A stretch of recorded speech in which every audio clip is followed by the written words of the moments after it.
हवा से बात करता हुआ।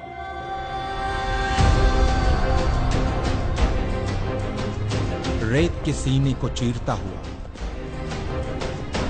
बिजली की रफ्तार से कुछ हिंदुस्तानी सपूतों का एक छोटा सा कारनामा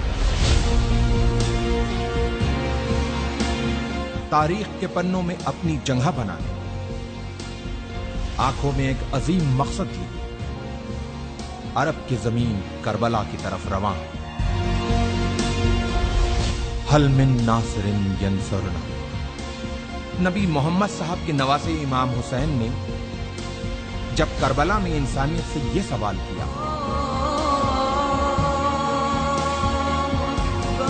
है कोई जो मेरी मदद को आए?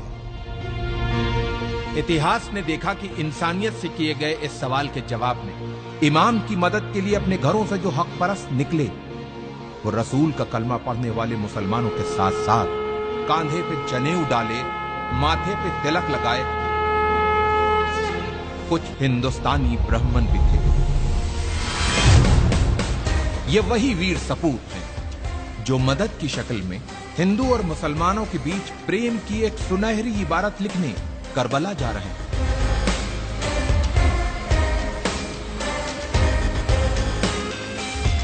जालिम बादशाह यजीद अपनी हुकूमत के नशे में चूर होके इंसानियत का चेहरा बिगाड़ देना चाहता था,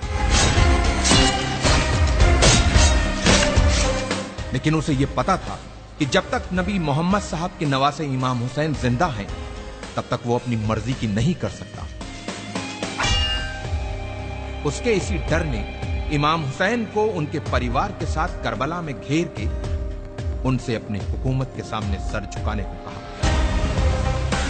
जियो और जीने दो के जिंदा मिसाल पेश करते हुए इमाम हुसैन ने यजीद के सामने एक पेशकश रखी कि अगर तुमको मुझसे कोई खतरा हो तो मुझे रास्ता दे दो ताकि मैं हिंदुस्तान चला जाऊं।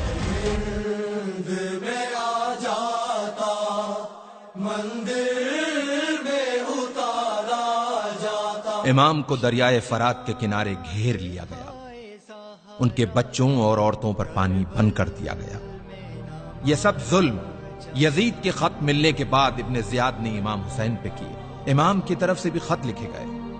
कहते हैं कि लोग मुसीबत में अपनों को याद करते हैं या फिर मुसीबत में जो साथ दे वही अपना होता है। इमाम हुसैन ने अपने बचपन के दोस्त हबीब को खत लिखकर मदद को बुलाया और दूसरा खत करबला से दूर, बहुत दूर भारत के एक हिंदू राजा के नाम लिखा गया। इमाम हुसैन के बेटे अली इब्ने हुसैन ने अपने भाई भारत के राजा समुद्रगुप्त के नाम लिखा था यह खत। सुनने में अटपटा लगने वाले इस रिश्ते का इतिहास गवाह है। लगभग 1400 साल पहले की बात है। ईरान के बादशाह जो पारसी मजहब से थे, उनकी दो बेटियां थी, मेहरबानो और शहरबानो। मेहरबानों का विवाह भारत के राजा चंद्रगुप्त से हुआ और रानी का नाम मेहरबानों से बदलकर चंद्रलेखा रखा गया। और कुछ वर्षों बाद चंद्रलेखा की छोटी बहन शहरबानो की शादी इमाम हुसैन से हुई। चंद्रलेखा और चंद्रगुप्त के बेटे समुद्रगुप्त उस समय राजा थे जब उन्हें अपने मौसेरे भाई अली इब्ने हुसैन का पत्र मिला।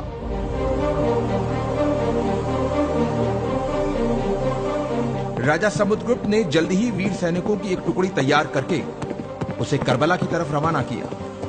इन वीर सैनिकों के सरदार का नाम रेहबदत था,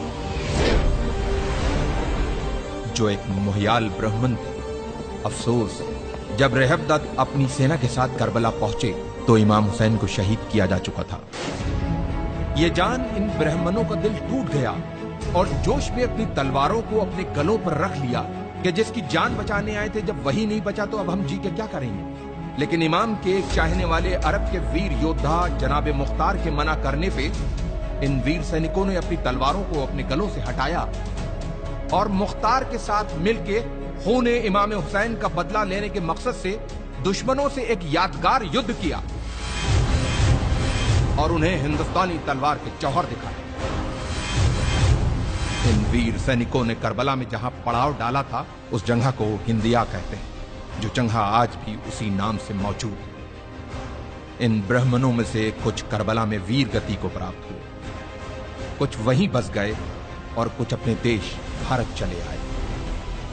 इतिहास इन वीर ब्राह्मणों को हुसैनी ब्राह्मण के नाम से जानता हूं।